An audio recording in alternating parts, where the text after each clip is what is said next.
Hey hey! Regardez ce superbe arc-en-ciel, mais c'est génial!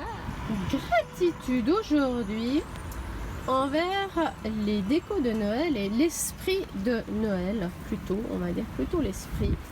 Voilà. Et ça, c'est une décoration qui est sur le bord de la route, près de mon village. Voilà. À défaut d'avoir de la neige, on met les skis en déco. Je trouve ça très sympa. Voilà. Un sapin, un vrai qui n'a pas été coupé, un vrai qui est tout le temps là.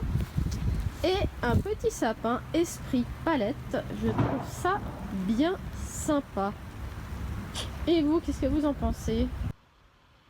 Alors, je fais ma vidéo, je suis près d'un rond-point, donc il y a pas mal de passages, il y aura un petit peu de bruit de voiture.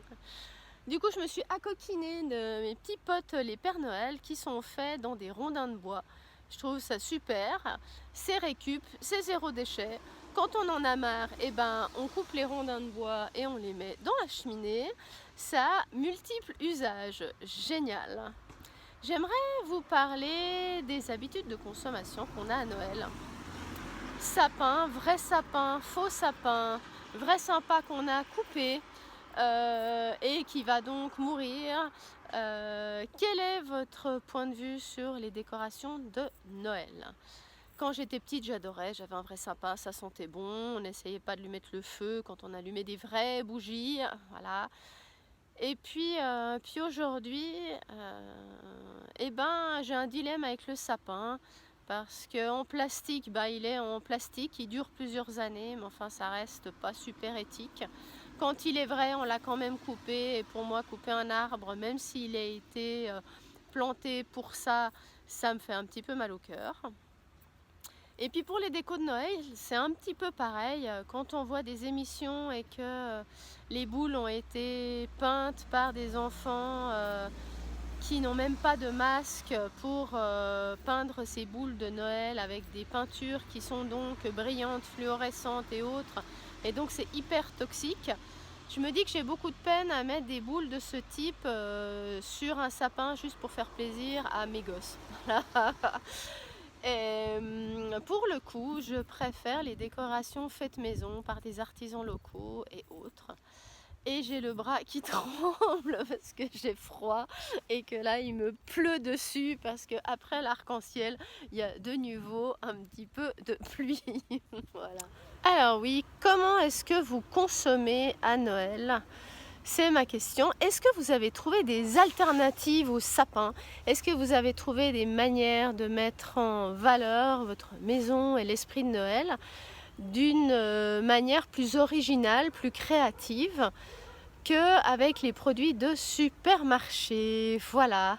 Pour ma part, j'ai de la chance parce que depuis que j'ai 16 ou 18 ans, ma maman m'offre chaque année une boule de Noël artisanale. Et je dois dire qu'elle a beaucoup de goût et chaque fois elle arrive à me dégoter une boule incroyable. Je vais vous en montrer quelques-unes tout à l'heure quand je serai rentrée à la maison pour me sécher parce que là c'est un peu compliqué comme vidéo.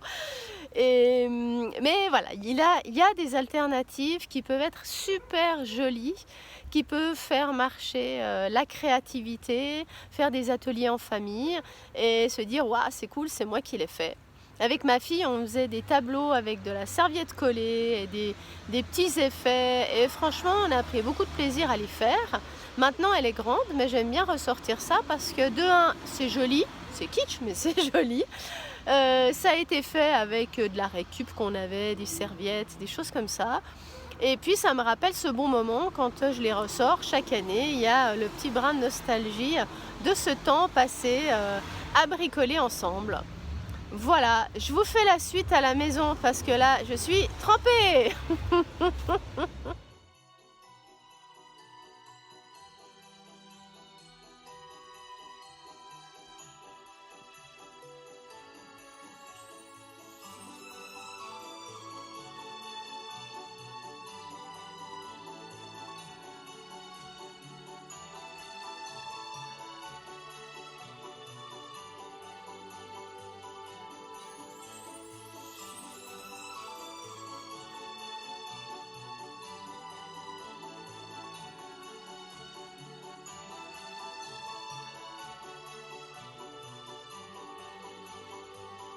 vous avez envie de mettre de la joie et de l'enthousiasme dans votre quotidien, dans votre vie, dans votre business. Voilà.